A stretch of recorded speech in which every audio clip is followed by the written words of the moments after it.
Hi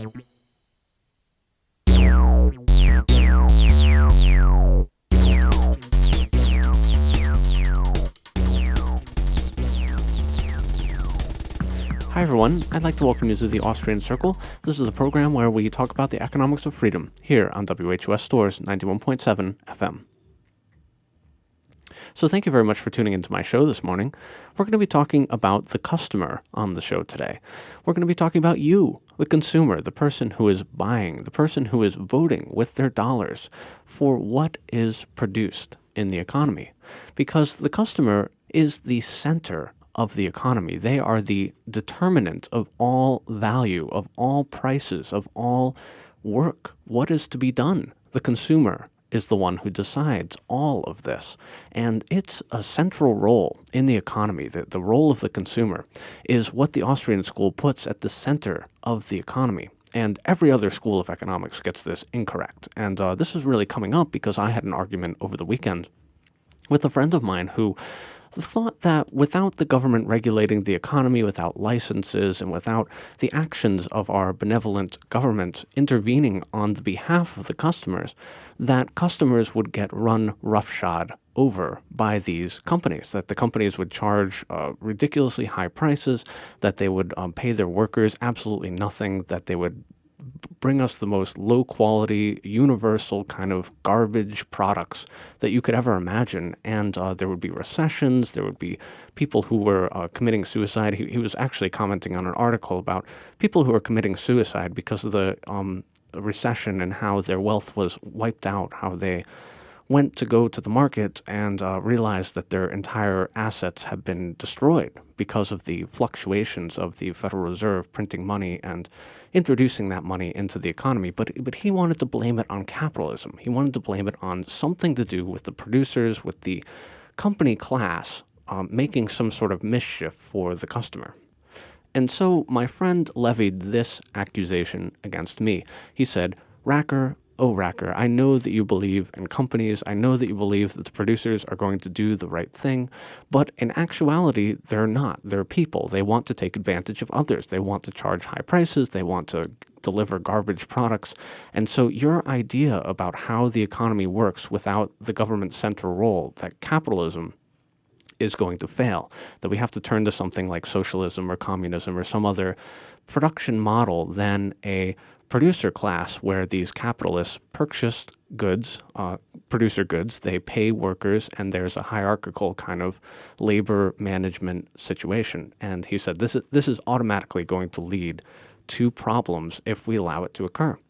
And my argument is that no, you're leaving the customer out of this equation. You're not allowing the customer to be the center of the economy who is determining what is produced, in what quantity, and at what price. That's right. I mean, it might seem like you don't really have a lot of control over prices, but in actuality, you do. It's just that you're part of 300 million people, and in actuality, if we look at the entire world, you're part of 6.5 billion people. So you do have a say on the prices, but they are also determined by every other person in the economy. But if we really look at this in the aggregate and we understand things from the Austrian economic perspective, we understand that the customer is central in all decisions of the entire economy. They are what determines prices. They are what determines what gets made and what companies are actually deciding. And it might not seem like this is the case. You might look at a business and say, well, the manager just walked into the room and said, we're going to charge a higher price today. And then the prices went up, and then you see the prices going up. And so you might think that the business is the one that is making the decisions. But in actuality, they cannot make any decisions unless they have approval by the customers.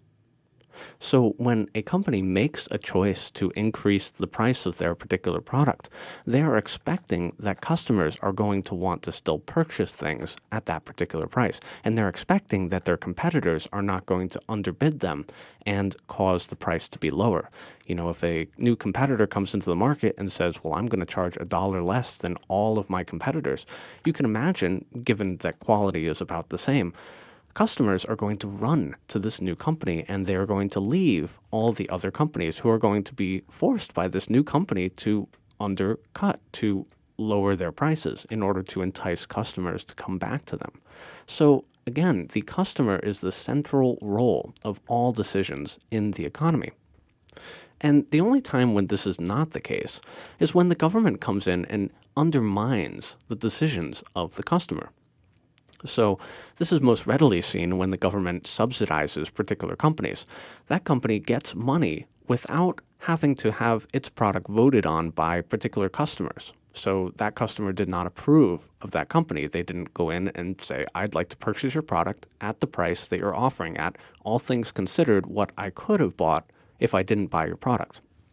But no, the government comes in and subsidizes a particular company, causing it to rise above any competitors that might have been able to enter into the market and compete for the customer's dollar. In the same way, when government regulates any particular industry, it is benefiting some of the companies, the ones that can afford to abide by the regulations or to buy off, bribe the regulators, then you're going to find that that company is exalted above the status of its competitors' companies. And so therefore that company can override the customer's preferences. It really can ignore what it is that the customer actually wants. And so when we're talking about fascism, when we're talking about the joining together of the government and companies, when companies use the government to attack their competitors or to steal money from the customers without that will of those customers, when they use licenses to destroy other competitive people who might have entered into the market and provided alternative products, maybe a higher quality, maybe a lower price. This is fascism.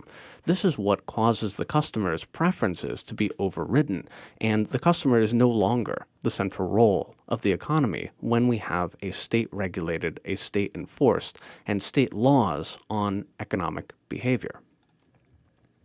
So before I talk a little bit about the central role of the customer in all decision-making capacity, in an article written by Christopher Wesley, I'd like to just address, why are we talking about this? For what reason?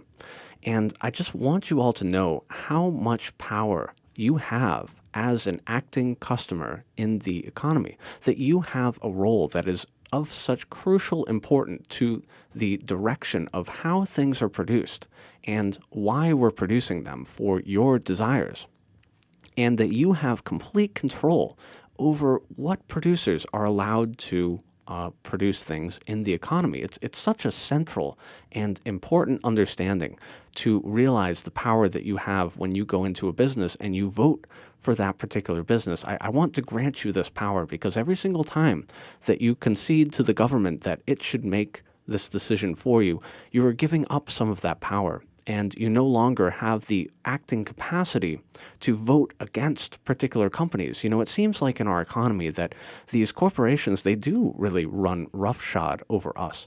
They are these huge monolithic organizations. It seems like they're untouchable. There's only like 1 or 5 that you might be able to choose from. And, when you call up their customer support, they're a little bit curt to you. They put you on hold. They say that there's far too many people in the customer service queue, and you have to go back to the end of the line and wait 20 minutes for you to get a customer service representative. And, it seems like these companies really can do whatever they want. But again, this is because the government has passed laws which allows them to consolidate and centralize and cartelize against the customer. So producers really do want to harm the customer. They do want to charge as high prices as they possibly can, but they cannot do that unless they have the government law and the guns of the state in order to enforce those laws behind them. They can't cartelize themselves in a particular way without the government. And so, it's the cart before the horse. If you're trying to regulate businesses into obeying the customer, you have to actually let the customer make those decisions and realize that freedom is the best way to achieve our goals, which is a peaceful and productive and a prosperous society. So the first article I want to read is how Carl Menger put customers at the center of economic science. This article is by Christopher Wesley. One of my favorite economists in the history of economic thought is the great Austrian Carl Menger, 1840 to 1921. While the mainstream of economics profession acknowledges Menger's place due to his contribution to the marginalist revolution in the 1870s, it otherwise ignores him because his theoretical framework does not lend itself to policy prescriptions. In an era in which the economics profession largely views itself as a shadow branch of government, which is itself charged with managing the economy, thinkers like Menger and those who work in his tradition are not going to be extolled or studied in the same way that thinkers like Irving Fisher, John Maynard Keynes, Milton Friedman, or Paul Krugman have been. This is true if only because the government tends not to fund academics or economic schools of thought that do not promote its central role in the economy or provide economic justifications for its interventions in market forces. Absent this connection, the study of Chicago school monetarism or Ivy League Keynesianism would have much less prominence in economic science today.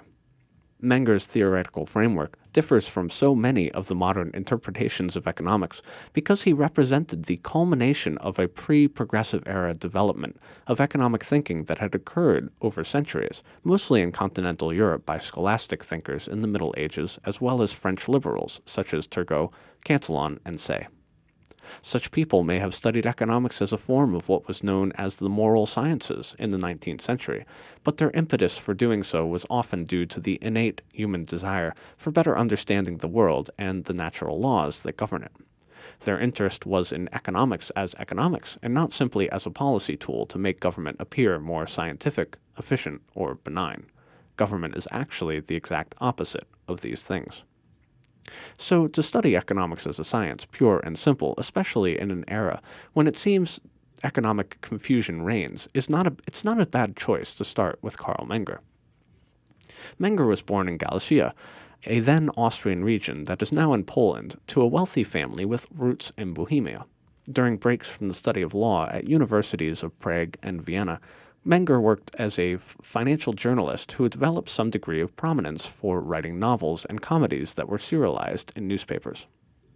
It was during his time as a journalist that Menger first noticed the significance of the discrepancies between classical economic doctrines on market phenomenon and the actual business market that he covered over the course of his profession. Soon after receiving his law degree from the University of Krakow in August 1867, Menger embarked on the formal study of political economy in an attempt to better understand and resolve these discrepancies, an effort that resulted in the 1871 publication of Principles of Economics.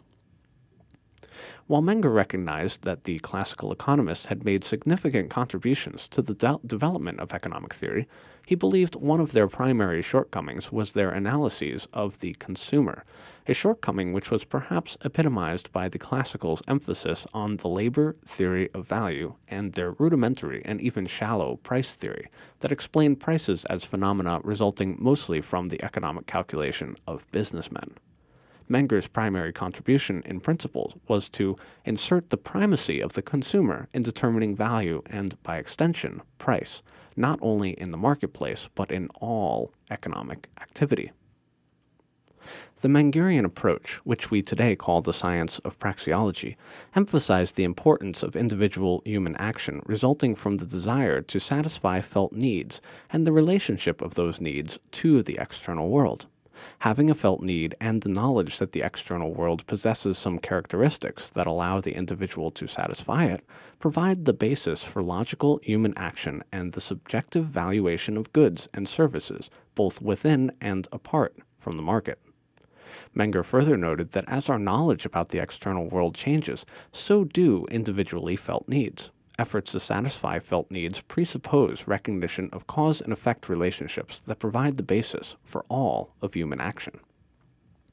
Note how completely irrelevant such a framework is to modern adherents of the Keynesian or Chicago schools of economics. The major difference is that both schools view the individual, person, or actor as an object that needs to be manipulated in the name of policy success. For Chicagoans, this success is based on market outcomes that are closer to their preconceived ideals regarding market efficiency, while for Keynesians, this success is based on the achievement of arbitrary, short-run employment levels that are achieved in practice by penalizing savings and rewarding consumption. To both schools, the human person is a cog in an economic machine that must be coerced to act in ways that make their systems work. But in the 1870s, Menger boldly applied its implications to the determination of value. He noted that since goods are external to the human person and recognized subjectively as possessing qualities that allow for need satisfaction, they could be differentiated between goods of different orders.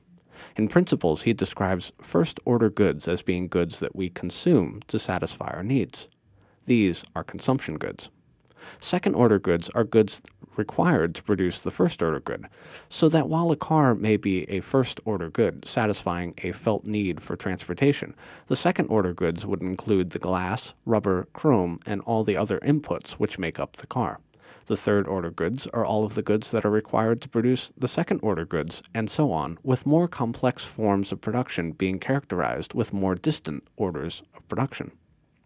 Nonetheless, the values of all of the goods of whatever order are derived from the initial subjective desire on the part of the individual to satisfy a particular need, so that rubber has value not in itself or in the work effort going into its production, but because of the initial human desire for transportation, leading to a human preference for cars.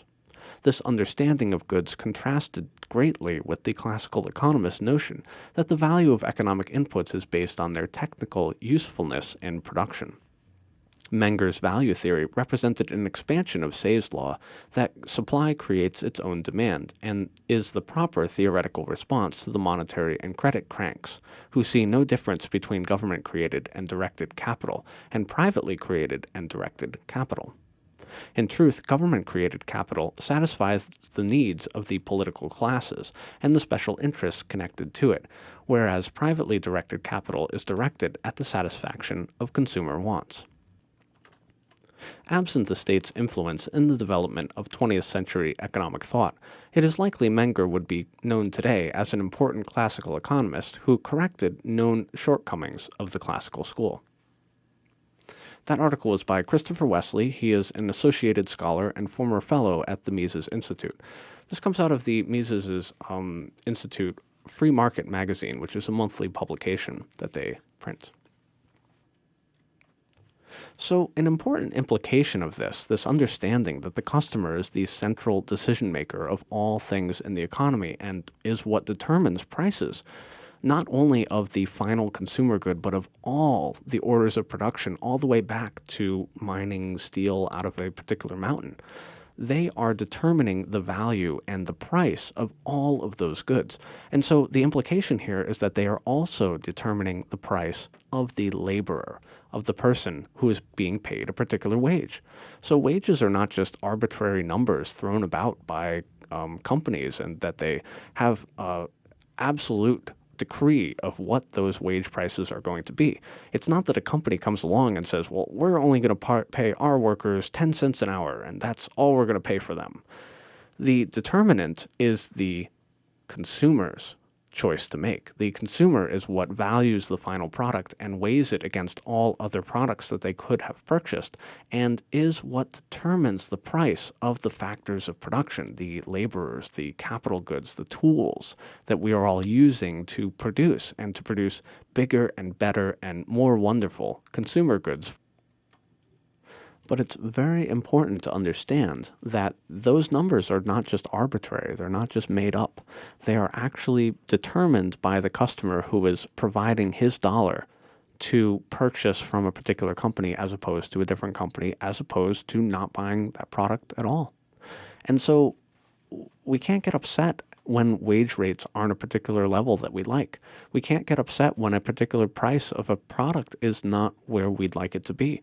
Mises once said that wishing for a price is just a particular fanciful and mystical way of thinking. You can't, there's no such thing as a fair price. There's no way that you can bend the prices to the will of yourself. You have to compete with all the other customers who are bidding for that particular consumer good. It's not just you in the economy. I think that people tend to be a little self-centered when they're talking about economic activity. Well, I want this price to be lower. Well, I want my wage rate to be higher. Well, yeah, I'd like the quality of this product to increase. But you have to realize that economic behavior is not just about you. there are millions of other people who are all voting on consumer goods, and they're voting up prices, they're voting down prices. They are also behaving and acting in an economic sense and voting for companies that are producing goods for them. So it's not just about you. It's not just the self. It's not just the individual who gets the money that the government seizes from other people. In the economy, in the capitalist sense of mass production for the masses, we are basically determining the preferences of millions of different people, and prices are the way that we determine what it is that people want versus how much we actually have of it and how hard it is to produce a particular consumer good. So that's all very important to understand, and this kind of self-centered way of looking at the economy, where you can just kind of manipulate prices and change them based on the whims and fancies of whatever it is that the government says that prices should be.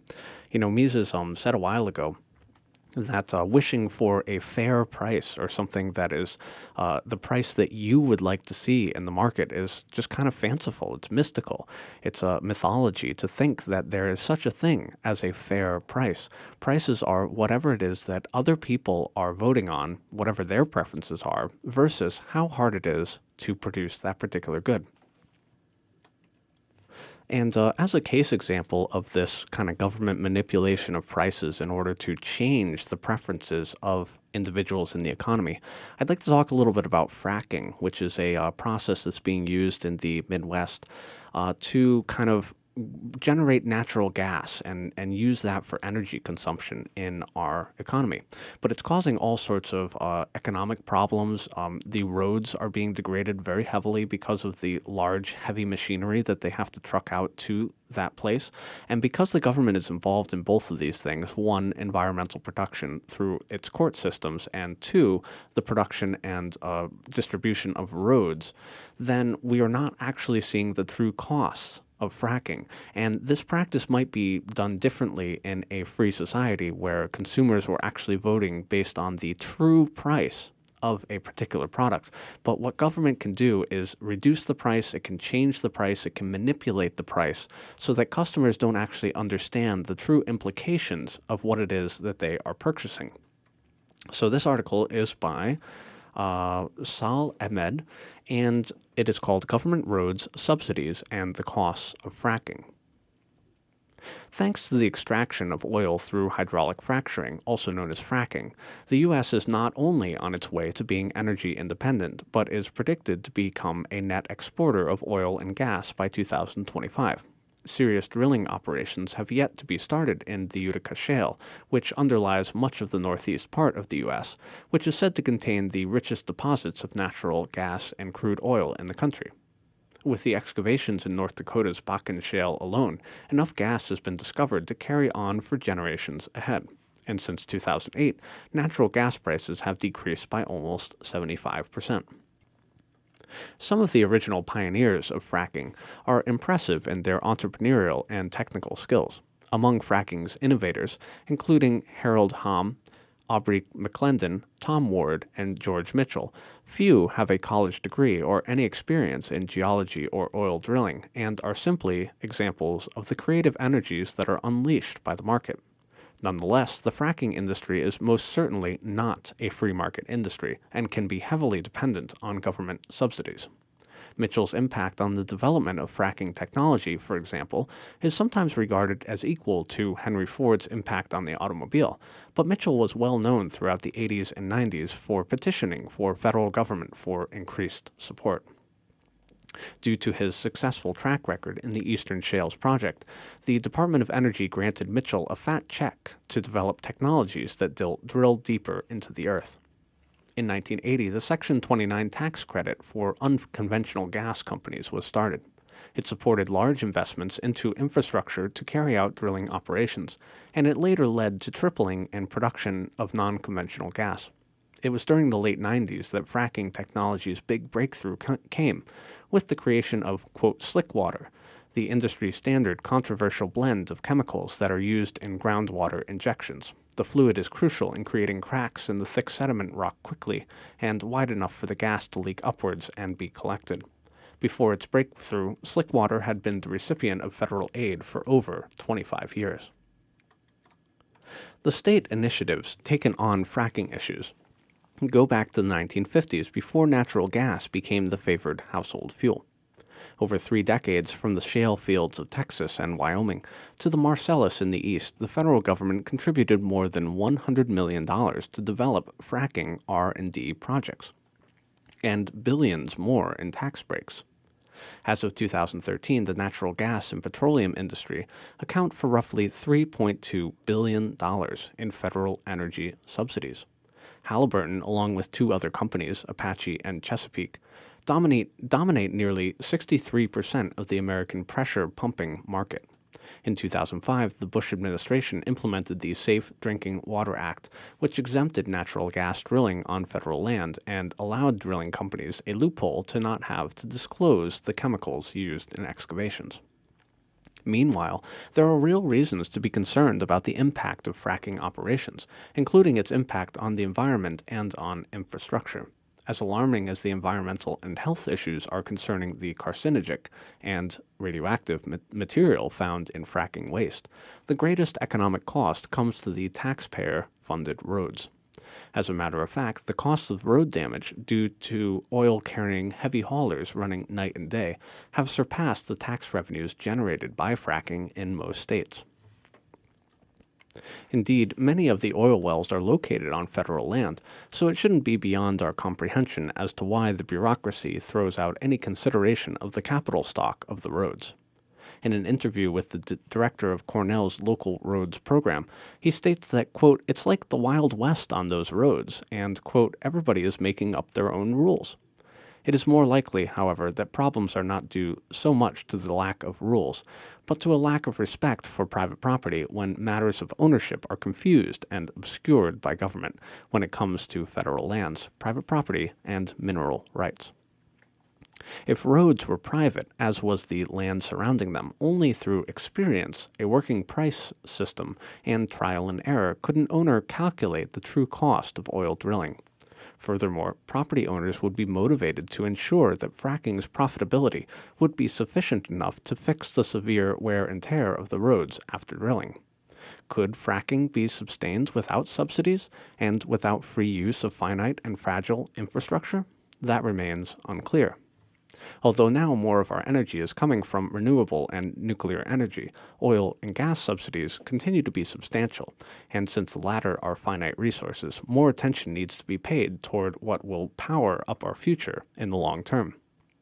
Even Penn State geologist Terry Englander, who is a leading proponent of fracking, admits, quote, "It cannot provide long-term solutions." That article was by Sal Ahmed, and it's called Government Roads, Subsidies, and the Costs of Fracking. So I hope that you enjoyed this episode of the Austrian Circle. We talked today about how the customer is the central role in the decision-making process of what gets produced in the economy. And we also talked about how the government undermines this role of the customer anytime it draws power away from the customer's decision. Anytime it subsidizes, regulates, bails out, does license requirements, things like that, it is undermining the choices of the customer. And we, of course, can only be poorer as a result of the choices being taken away from the customer. So I hope that you enjoyed this. Have a great week. Take care.